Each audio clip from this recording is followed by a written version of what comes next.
Tun, tanya tadi pasal BB Noise. Sekarang ni nak tanya pula, sebab kau pun dikenali juga terutama masa awal Bukit Bintang Pairepang. Ya. So cerita sikit macam mana startnya Pairepang dekat Bukit Bintang dan di Malaysia ni ya?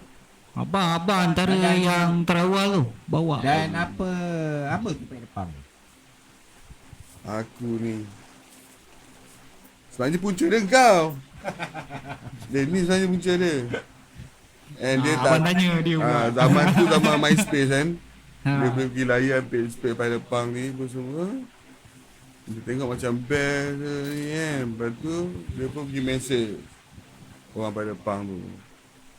Orang Pairepang tu pun tanya, habis tu kalau kat KL, kalau nak buka bintang ni siapa nak handle semua, dia petik nama aku. Kontak ni.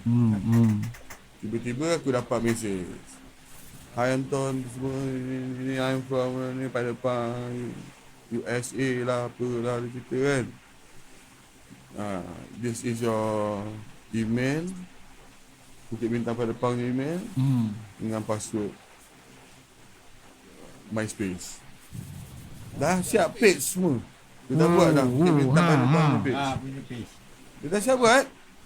Dia tunggu abang handle dah dia tu. Dah, sekarang sudah jalan. Abang dah dapat info dah sebelum tu daripada Mana ada. tiba-tiba. Lepas aku tiba-tiba pergi, apa benda ni kan. Tiba dia mesej kau kan. Ya lah. Alah, dia siap bagi nombor kan. Bukit Bintang Pairepang. Nombor 33. Chapter yang ke-33. Dia Alamak. masuk dalam senarai kat website Pairepang. Masa tu ada website. Ada website dulu. Tahun Tapi tiba-tiba nombor 33 kat website tu hilang. Ingat tak sebab apa? Buat apa? Sebab kita tak bayar tahunan. Tak bayar yuran. Dia ada. Tahunan Nak bayar-bayar pula. Dia ada berapa dolar lah. Apalah. $100 setahun.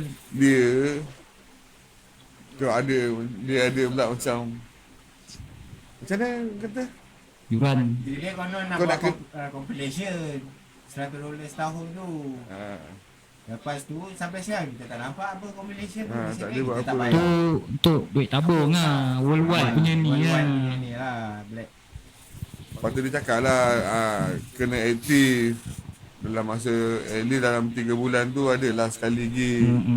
Jangan senyap je macam tu kan. Kita pun okey lah tu dah selalu buat gig.